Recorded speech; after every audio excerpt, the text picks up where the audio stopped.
ketiga yaitu bahwa corak globalisasi yang bekerja di berbagai negara yang kita alami sampai saat ini sebetulnya memiliki corak yang sifatnya undemokratik atau tidak demokratik. Artinya begini, kalau misalnya uh, tatanan politik itu kan ruang lingkupnya nasional, ya kan. Demokrasi itu bekerja dalam teritori nation state, negara bangsa, ya kan. Sementara kemudian ketika kapital dibebaskan, finansial dibebaskan, terus kemudian berbagai macam regulasi-regulasi ekonomi itu dilepas gitu kan. Tidak ada kekuatan demokratik yang mengikat atau yang mengawasi itu dalam skala yang sifatnya global. Tidak ada misalnya institusi dalam skala global misalnya yang melakukan kontrol terhadap tax collector.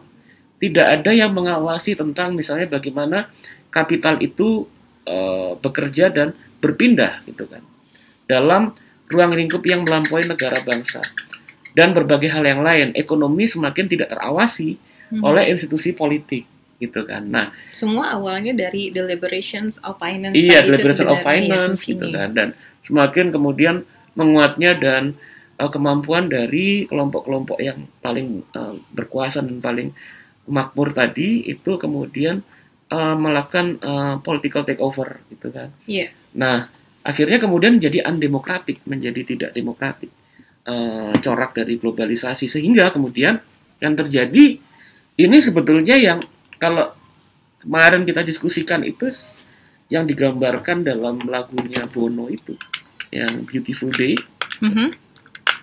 Dimana dalam lagu Beautiful Day itu kan dia menunjukkan bahwa globalisasi hanya bisa dinikmati oleh mereka yang memiliki akumulasi, yang memiliki kapital yang besar gitu kan. Yeah. Yang besar sehingga mereka bisa dengan mudah kemudian berpindah dan mengambil keuntungan dari satu tempat ke tempat yang lain gitu tanpa kemudian mengalami atau menghadapi akibat dari proses itu, sementara mereka mayoritas gitu yang tidak memiliki akses terhadap kekayaan yang besar itu stuck atau kemudian tidak bisa berpindah atau harus harus kemudian menerima takdirnya untuk menjadi warga yang terkena efek atau kemudian yang tidak mendapatkan keuntungan dari proses ekonomi tadi dan bahkan mendapatkan efek-efek negatif dari bekerjanya akumulasi kapital tadi. Gitu. Nah, maju kena mundur kena mundur kena gitu.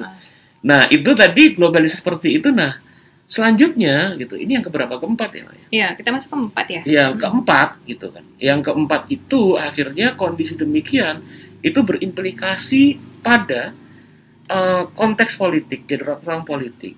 Dalam artian bahwa semakin lama apabila tahun 45 sampai tahun 70-an itu tampilnya kekuatan politik di Eropa dan Amerika Serikat itu sangat kuat sekali dibentuk oleh fondasi pertama sosial demokrasi.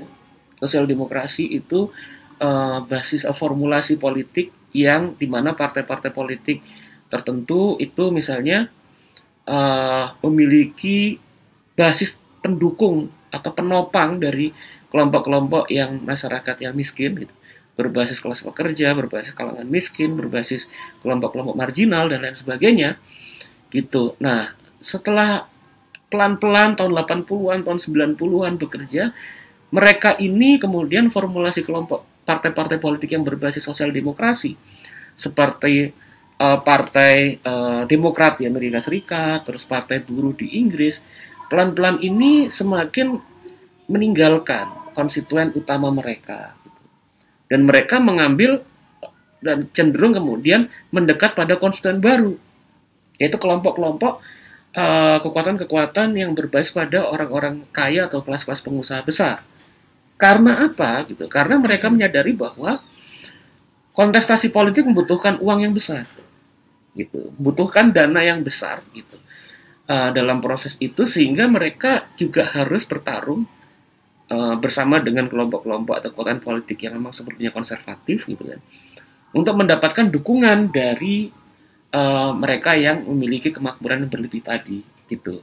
Sehingga kemudian ada yang menarik nih, ketika Margaret Thatcher itu pernah ditanya gitu, setelah dia selesai dari jabatannya sebagai Perdana Menteri Inggris, dia ditanya gitu, apa warisan terbesar Anda gitu yang kemudian Anda banggakan sampai sekarang. Dia bilang warisan terbesar saya adalah the New Labour.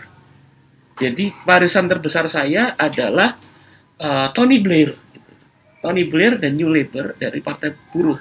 Artinya dia mau bilang bahwa melalui formulasi pendekatan-pendekatan fundamentalisme pasar dan konservatisme secara ekonomi politik tadi, itu pelan-pelan dia melihat bahwa yang dia bangga itu bahwa political rival mereka, rival politik dari kubu partainya Margaret Thatcher, itu pelan-pelan mengikuti arah ataupun gendang dari Margaret Thatcher gitu. Partai Buruh semakin dekat dengan partai konservatif, dan itu adalah sebuah, menurut Margaret Thatcher, prestasi politik dia yang paling dia banggakan. Kelima nih ya, kelima. Nah, dari berbagai macam problem tadi, gitu, globalisasi yang semakin menjauh dari warga dan meninggalkan ya mayoritas dari masyarakat yang terpinggirkan, yang termiskinkan, terus memunculkan implikasi ketimpangan sosial, terus kemudian juga pergeseran dan perubahan dari konsensus sosial gitu kan, yang berdasarkan pada kompromi dan kesepakatan politik antara pemilik modal dan kelas pekerja gitu. Juga kemudian ketika terjadinya kekuatan politik, terutama yang sebelumnya itu berbasis sosial demokrasi, semakin meninggalkan dari konstituennya dan berbagai macam hal tersebut, ini kemudian memunculkan kondisi yang rentan.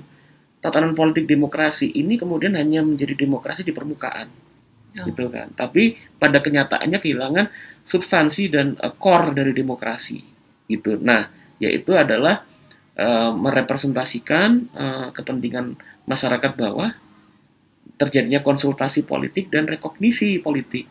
Jadi pelibatan dan pengakuan terhadap agenda-agenda mereka untuk dilibatkan dalam proses kebijakan. Sehingga kondisi tadi, krisis tadi kemudian memunculkan kemarahan dari lapisan sebagian besar warga yang merasa tidak diartikulasikan aspirasinya dalam proses politik. Nah, kemarahan-kemarahan tersebutlah yang kemudian memunculkan gelombang tampilnya populisme kanan, rasisme, antagonisme politik berbasis kultural gitu.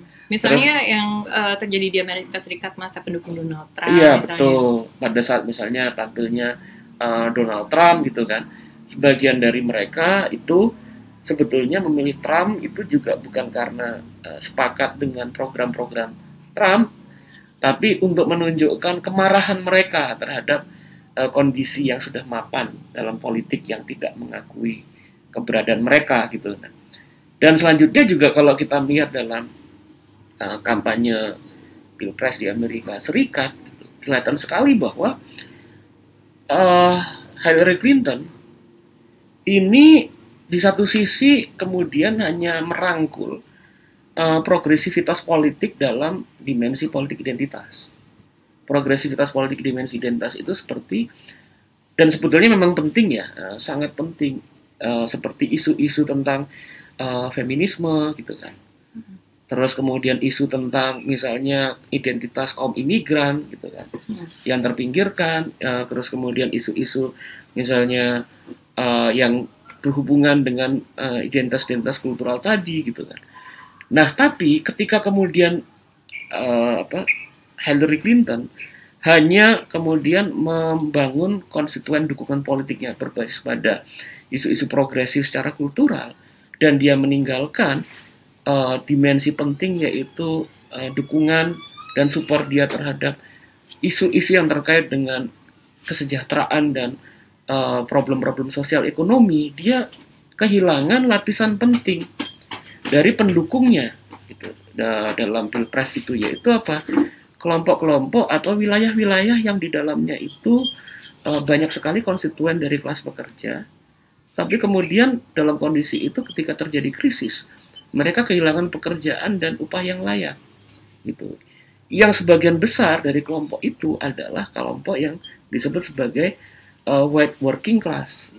Nah, white working class ini di berbagai tempat yang sebelumnya ini mendukung Partai Demokrat, mulai dari Bill Clinton, terus kemudian sebelumnya bahkan dalam perjalanan sampai kemudian Obama, pada saat Pilpres 2016 kemarin berbalik mendukung Donald Trump. Gitu.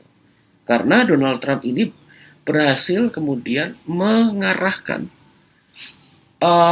problemnya tadi dan membawa kelompok white working class ini kemudian mendukung dia dengan menampilkan siapa yang menjadi kambing hitam. Kambing hitam itu ya itu kaum imigran tadi yang dianggap mencuri gitu, mengambil jatah ekonomi dari pemilik dari Amerika Serikat. Gitu. Nah itu kira-kira 5 hal yang menjadi fondasi tekanan dari buku ini, dan ini menjadi buku yang sangat menarik gitu. Dan sebenarnya kalau kita melihat apa pelajaran penting dari buku ini untuk memahami Indonesia, aku pikir bahwa sekarang ini juga fenomena populisme kanan itu juga sedang muncul dan marak ya. Artinya kemudian populisme kanan ini dalam bentuk identifikasi benturan politik berbasis pada identitas, pribumi dan non pribumi, terus kemudian menempatkan kelompok yang lain itu sebagai musuh, politik eksklusif dan lain sebagainya. Itu yang menurutku sih tidak hanya bisa dilihat dalam perspektif pertarungan kultural gitu, tapi sepertinya ada persoalan juga dalam konteks ekonomi politik kita. Kita juga harus melihat bagaimana ketimbangan sosial bekerja untuk mendorong kemarahan, bagaimana katup-katup politik demokrasi itu tersumbat gitu kan, untuk bisa mengartikulasikan aspirasi dari mereka yang sedang mengalami keresahan sosial dan lain sebagainya gitu. Nah itu menurutku kenapa buku ini menjadi buku yang penting untuk didiskusikan, karena dia melihat tentang bagaimana relasi-relasi politik dan ekonomi itu tidak terpisah gitu kan, menjadi bagian dari satu proses besar yang berjalan. Bagaimana suatu keresahan politik ya, itu kemudian juga sangat berhubungan dengan problem-problem dan kondisi ekonomi gitu kan. Dan juga melihat bagaimana pentingnya sarana-sarana politik demokrasi untuk bisa menjadi kanal politik dari aspirasi-aspirasi dari kelompok-kelompok yang mengalami kekecewaan sosial. Itu, nah, itu aku pikir yang penting. Yang menariknya buku ini dia tidak hanya memunculkan problemnya, problem apa di balik yang terjadi di permukaan, bukan hanya itu gitu. Nah itu penting, tapi kekuatan yang lebih dari buku ini dia juga memunculkan formulasi-formulasi solusinya berhadapan dengan kondisi demikian. Pertama, dia melihat juga dalam konteks yang lebih luas bahwa seperti yang dia bilang bahwa untuk membangun kondisi suasana ekonomi politik yang lebih baik gitu, maka berbagai hal formulasi kebijakan itu harus menjadi tekanan, menjadi perhatian gitu. Artinya ini persoalan kebijakan politik yang bisa diselesaikan gitu. Yaitu pertama misalnya otoritas politik itu harus berani untuk kembali melakukan pengawasan gitu, atau melakukan restrukturisasi terhadap tatanan ekonomi gitu. Pengawasan dan restrukturisasi seperti misalnya mendorong pada progressive tax. Jadi memberikan beban yang lebih kepada mereka yang paling kaya, dan menurutku itu fair enough ya, karena tentu yang lebih makmur memiliki tanggung jawab gitu kan dalam kehidupan sosial gitu untuk membantu yang lain. Nah dari situ kemudian formulasinya itu dari formulasi kebijakan misalnya pajak progresif itu bisa didorong untuk penguatan kembali social security, dengan social security, pelayanan publik gitu, ada infrastruktur publik gitu, yang dimana semua itu bisa memberikan kebaikan bagi kesejahteraan bersama. Juga kemudian dia bilang bahwa saatnya lagi reformasi misalnya terkait dengan uang dalam politik. Nah, itu kan terjadi kan pergeseran karena beban biaya politik yang begitu besar ya. Terjadi pergeseran, harus ada reformasi, pembatasan-pembatasan yang strict gitu. Nah, reformasi untuk biaya-biaya politik. Ya biar nggak tinggi gitu. kepastian tinggi. Nah, ketiga kemudian berhubungan dengan itu tentang pentingnya partai-partai politik itu untuk kembali membuka ruang politiknya bagi kepentingan-kepentingan mereka, kelompok-kelompok yang terpinggirkan, yang seiring dengan globalisasi ekonomi yang bekerja itu semakin lama semakin terasing dari proses politik gitu. Dan konstituennya dirangkul lagi dirangkul lah, lagi, kira-kira gitu yang keempat. Ya, konstituennya dirangkul lagi, dan juga kemudian formulasi politik yang lain itu ya secara umum bahwa dia melihat ini secara optimis ya, artinya dunia itu masih ada harapan yang lebih baik, kita bisa mengarahkan pada hal yang lebih optimis selama kemudian tatanan politik demokrasi itu dibiarkan bekerja gitu kan, dan kembali memiliki ruh politiknya ya, core-nya, intinya itu kemudian dengan membangun dukungan dari warga dan juga melakukan kontrol terhadap kapital, terhadap ekonomi, kapitalisme, yang mana dari situlah kemudian bukan globalisasi kapitalisme ini atau global kapitalisme ini yang dilayani oleh demos atau demokrasi, tapi sebaliknya. Global kapitalisme dalam proses perputaran ekonomi itu juga harus melayani kebutuhan dari warga dan kebutuhan dan juga institusi demokrasi. Ini kalau bisa dibilang sih sebenarnya 99% versus 1%. Iya, bisa kayak gitu. Karena global kapitalisme itu melayani kalau kondisinya sekarang hanya melayani 1%. Gitu. Iya, menarik ya sebenarnya ya. Jadi memang permasalahan-permasalahan yang dikupas dari sisi ekonomi politik itu juga terkait sama persoalan kultural pada akhirnya. Terus bagaimana juga buku ini mencoba untuk menghadirkan solusi dari permasalahan tersebut. Tadi sudah dijabarkan ada 5 poin tadi, yang 5 poin penting itu gitu ya. Mudah-mudahan ke depan pertanyaannya ini bisa terjawab ya. Iya, moga-moga ada keseimbangan politik lah. Iya, ada keseimbangan politik. Tapi kalau ayah sendiri sebenarnya can democracy survive global capitalism, jawabannya apa? Iya, ini aku can banyak sepakat. Sebenarnya can ketika dengan asumsi ada perubahan-perubahan dan perimbangan politik dan kekuasaan yang lebih melayani tadi kepentingan warga, kepentingan demos dibandingkan kepentingan kapital. Nah, di sini sebetulnya kan yang aku agak sepakat sama Robert Kuttner ya, sepakat dalam artian gini, yang kita butuhkan itu kan ada agar bandul ekonomi politik itu ke tengah, gitu kan, dalam kondisi ketika apa yang terjadi sekarang ini terlalu ke kanan, gitu.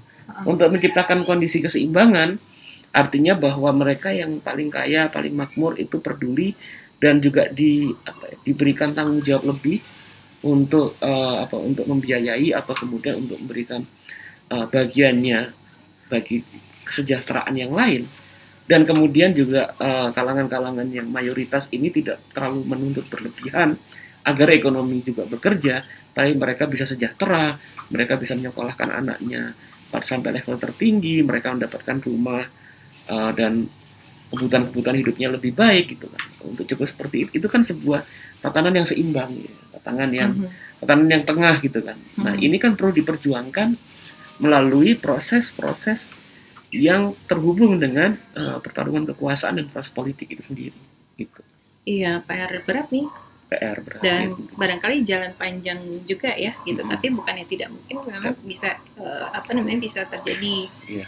Ada keselarasan, keharmonisan, notasi 99 dan 1% itu kira-kira kayak gitu ya.